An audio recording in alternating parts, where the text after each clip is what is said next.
Hello to all the aspirants. I know you have given 2026 paper, but the point here is कि हमने जो CSAT दिया है, it's not about कि हम ये question solve कर पा रहे हैं या नहीं, but were these question are part of syllabus. My main problem is this.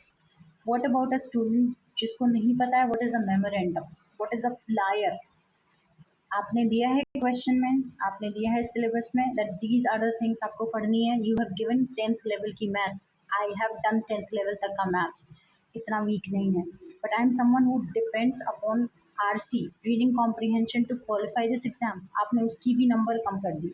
First of all, secondly, look at these questions. Question number 1, question number 2, 3, 4, 5. There are 5 questions, 6 questions and 7 questions. ठीक है. Now imagine कि 7 question just multiply, आप 7 question को 2.5 से multiply करके देखो. How much would that be? मेरी तो मैथ्स इतनी अच्छी है नहीं. Just tell me.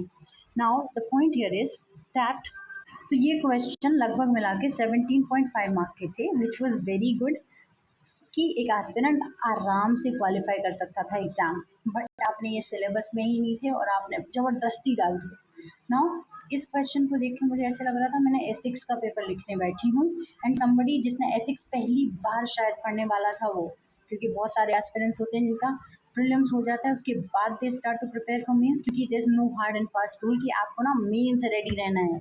Nothing. I have seen students जो अपनी स्टोरी सुनाते हैं and they prepare for mains after clarifying the prelims.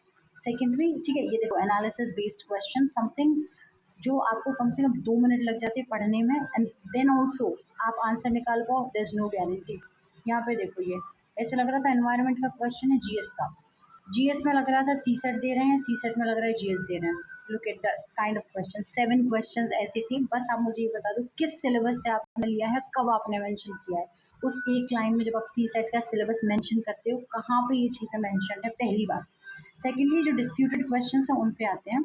ये वाला क्वेश्चन है जो यूपीएससी ने अपनी प्रोविजनल आंसर की रिलीज की है. क्वेश्चन नंबर 34, यहाँ पे उसने आंसर दिया है 3C. और राइट, यहाँ पे देखो, this thing is directly not mentioned in the passage anywhere, but this is mentioned. और वो भी पहली लाइन में आप एनालाइज करके देखोगे तो पहली लाइन में मेंशन है, and all the coaching institutes ने भी यही आंसर दिया है, आंसर नंबर 2. बट यूपीएससी पता नहीं आउट ऑफ द ब्लू, एक तो इतनी अनप्रडिक्टेबल है, इतनी रैंडम रबिश ऑर्गेनाइजेशन ही कहूँगी, because I don't think it's a constitutional body any मोर.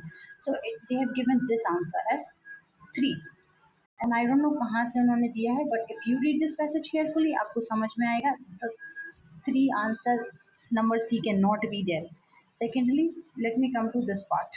यहाँ पे ऑलरेडी specifically mentioned है that the real value should not change in instance of static output cost and unchanged quantities against falling prices. Same line is written from here to here, and that is why this is right. But UPSC has given this option as right, और उन्होंने ये बोला है कि if coaching institutes are telling you कि ये answer सही है, then you cannot dispute the answer provided by the provisional answer key of CSAT that is given by UPSC, क्योंकि आपको रेलेवेंट सोर्स ढूंढना पड़ेगा. भाई तुम्हें भी पता है तुमने कहाँ से ये क्वेश्चन पेपर बना के दिया है, जो रेलेवेंट सोर्सेज हम जाके ढूंढेंगे. So again my 5 marks are stuck here. Secondly, मैं बताना चाहूँगी this question. Just a second, this question, just a second, I show you the screenshot कि कोचिंग इंस्टीट्यूट ने क्या बोला इसके बारे में. राइट, ये देखो, कोई ऐसी रैंडम कोचिंग इंस्टीट्यूट नहीं है, it's an academy IAS live. उन्होंने आंसर दिया था 6 kilometre east. My answer was same. Again my 2.5 mark are stuck here because UPSC ने कुछ और आंसर दिया है. This is coming from someone जिसने GMAT वगैरह के जो हाई लेवल एग्जामिनेशन होते हैं ना based on maths, they have given this answer after analyzing from the AI sources and everything. Again, this answer which I'm going to show you right now, this one, ये answer Unacademy पे they have given 3. So my 10 marks are stuck here. I am not even sure that I am qualifying C SAT or not, because मैंने जब match किया था so I was clarifying the C SAT by quite a good margin.